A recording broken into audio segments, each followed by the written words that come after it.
From North Idaho Newsroom, Silver Valley residents have been experiencing issues with their Verizon cell phone service for several months now. Many customers in North Idaho filing complaints. They say nothing has been done.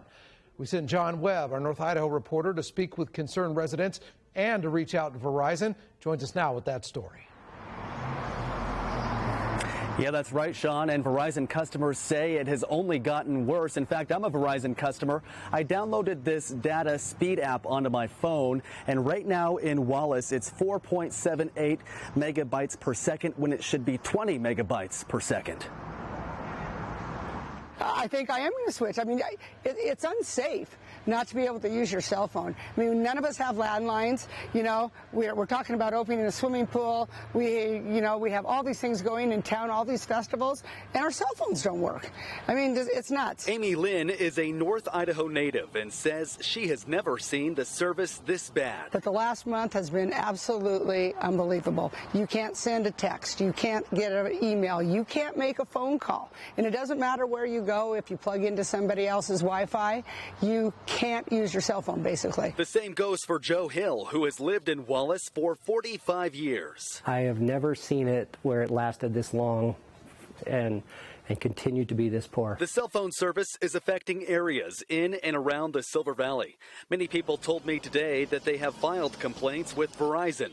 The multi-billion-dollar company has responded similarly to each customer. One resident sent me this message they received from Verizon. It states, quote, "If you can find a company that can give you better service, you may port out and keep your phone numbers, and we won't charge you any cancellation fees."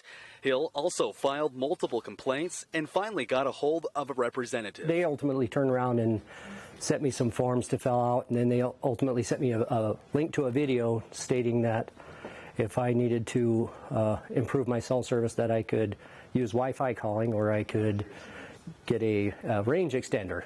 And that wasn't a satisfactory solution to a problem that they have. Hill then filed the complaint with the FCC. I got a call back several days later from one of their customer service representatives, and from that point it escalated to a senior customer service center in Georgia, and that's who I've been working with lately. Hill says this problem is frightening because many people in the area rely on their cell phones for emergency calls. We reached out to Verizon multiple times, and they finally got back to us on Wednesday with this statement. It reads in part, quote, "Verizon constantly invests in our network to deliver our customers the quality experience and reliability they expect and deserve. As more people are doing more things in more places with more internet-connected devices, we've seen a dramatic increase in voice and data traffic on our network. We only expect that trend to increase. Our teams are actively deploying new network solutions to address some of this demand." Now, I asked when the issue will be resolved, and a representative got back to me and said that the service had already been restored. Clearly not the case here tonight in Wallace. Sean, reporting live, John Webb, KHQ Local News.